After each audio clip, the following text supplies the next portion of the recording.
Hi, I'm Christina. Welcome to The Void. Today's episode is dedicated to laughs. We're scary. Yeah, you are scary. You know, people sit there, well, we better not say anything bad about them. They might kill us. What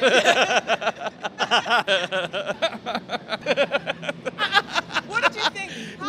Which one? I thought we were talking about World Painted Blood. That was the majestic Tom Araya of Slayer. I think we can all agree that his laugh is like peeling church bells, burning church bells, which is kind of appropriate.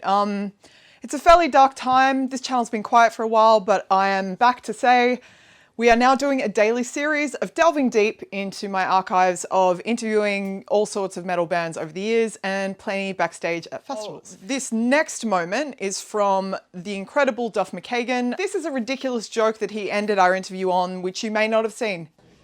Oh, what's the worst thing? What's the worst thing Willie Nelson can say? What's the worst after thing? you have sex with him? What?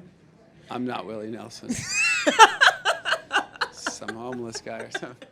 Damn it! Next up, we've got a moment from a shoot that I filmed, a recording session in London between Tony Iommi of Black Sabbath, Ian Gillan of Deep Purple, Nikko McBrain of Iron Maiden, Jason Newsted played bass on it, but remotely.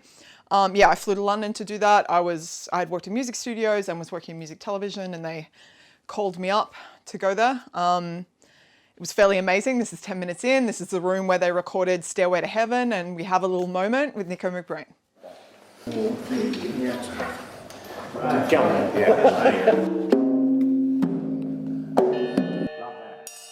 Yes, you see?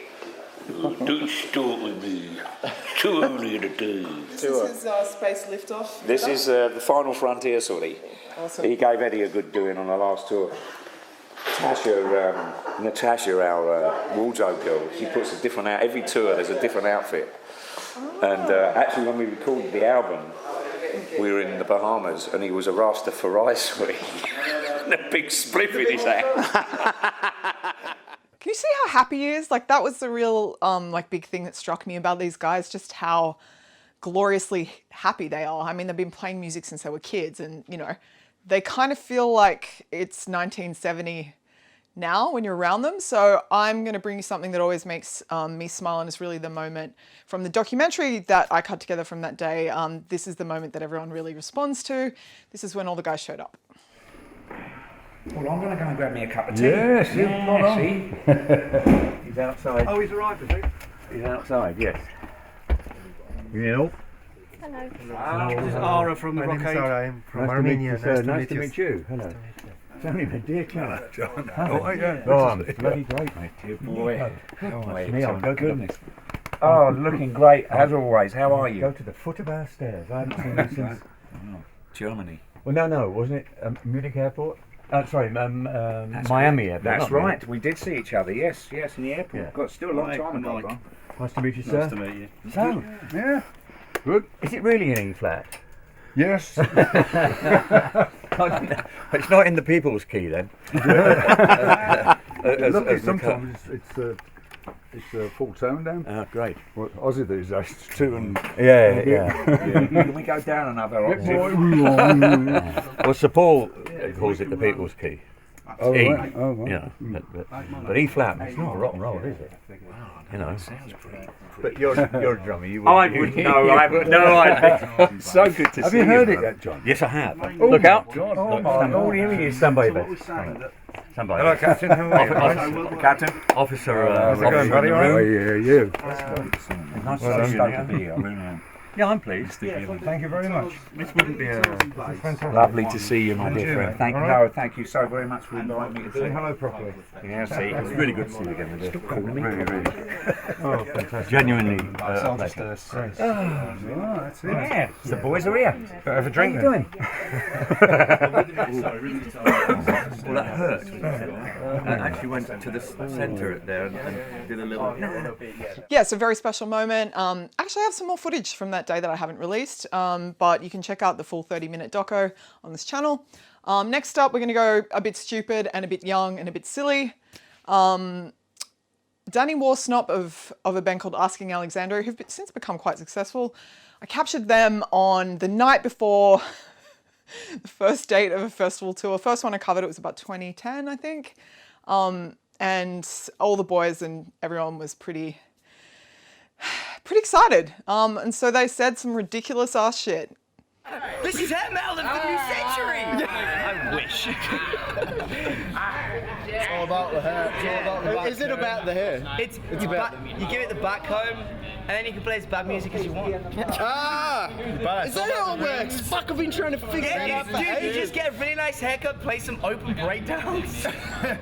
You're rock band. Fuck, man, that is how to become a superstar. Kids, you want to get successful, get a nice haircut and play open breakdowns. This is fucking educational, okay? If we want to go back to like the original hair metal, oh look, I went back here and then I'm gonna come back here. Oh yeah, cool.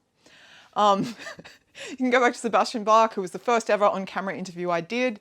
So this is the first minute of me interviewing anyone on camera after doing a lot of phoners. I was wondering if we could throw in a singer challenge into the interview where you sang the first verse of Back in Black. No. Okay, cool. Unless you got $3,000. Yeah, so at that point I basically died and thought that my life was over and this would never be a career. And then this happened. I could sing Frank Sinatra. Yeah? That'd be nice. Night and day, you are the one. Only the da-da-da-da-da under the sun. I think of you, and I don't know the words, but I think of you night and day. Day and night, you are the one. Only under the clouds and under the sun. He continued to sing throughout this interview. Here we have a brief medley of a beer commercial, a bit from Broadway, and just reimagining some hymns that he sang as an 8-year-old in the choir. Do you remember the first record you ever bought? Yeah. It was a song called Convoy.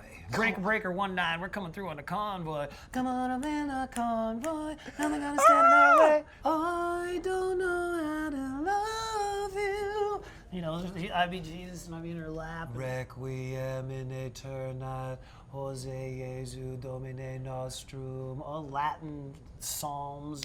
And I was actually doing beer commercials when I was 15. I only did one. The night is coming. Tonight's the night. Tonight. Fucking wicked. But the dough was crazy. I was like 16. I was going, this is killer. I love beer. I'm your man. Like the ever-enthusiastic Sebastian Bach, Dave Brockie, better known to the world as Oderus Urungus, lives to play music. Yeah, I got to interview him on a festival tour that happened about just a month before he died, and I feel pretty lucky to have spent some time with this completely deranged fucking lunatic. But he's in a lizard costume, but he's like a really serious person about social issues and like really passionate about it and the power of music to make change, and understands how ridiculous the business is and the world is. So doesn't take seriously the things that don't need to be taken seriously, especially himself. There was one moment where he kind of dropped his thing and became Dave, where he's just talking about, well, I was a punk rock kid and then I saw Minor Threat and it was it, but like I certainly wasn't straight edge, and I was like, yeah, you definitely aren't straight edge. My saddest ever, random aside, the saddest ever moment in my musical career, I think, like in my musical career as a, I don't know, content maker or whatever, was we were meant to get on a golf buggy that tour, me and Dave, and basically roll around the entire backstage and just fucking terrorize everyone. And that didn't happen. And I'm still quite tortured by the fact that we didn't get to do that. We could never find him. He was on a, psychedelic journey on another planet. He's not of this world. So here's a random bit where he talks about intimate liaisons with Henry Rollins, who is another guy who shares the exact same values in terms of the world, lived a very different kind of life, but over Dave. I have been like having sex with Henry Rollins lately, and he has got me, I just want to let you guys know, he's got me ripped. I am cut like a fuck. Look at that shit. 50 million years old. And it's still... You still got it. An elephant. I seriously recommend YouTubing his Fox News correspondent times. That shit is one hell of a drug. We're going to wrap this up with Lemmy Kilmister, someone else I'm really lucky I got to see before he left this earth after living as hard as he played. I saw Motorhead at Enmore Theatre, which is one of the best sounding rooms in Sydney and Australia, and it seemed to be full of smiling bikies. And I inquired as to someone why there were so many, and they said apparently all the local gangs called a truce because Lemmy. And that kind of summarizes it up. So I was quite terrified. And we get to the end of the interview, and this is how Lemmy chooses to take it out. This is Motorhead. You're watching Metal on V. Thank you ever so much, Australia, for being so welcoming and gorgeous and singing just for you, covered in sequins. I like to think about Lemmy covered in sequins performing sometimes. Not like in a weird way, just in a like fond way. Thanks so much for watching this video. There are many more here on this channel, so do go forth, maybe look at some of this, maybe look at some of that. Go nuts, and if you dig it, subscribe. I appreciate you. May your day be most triumphant.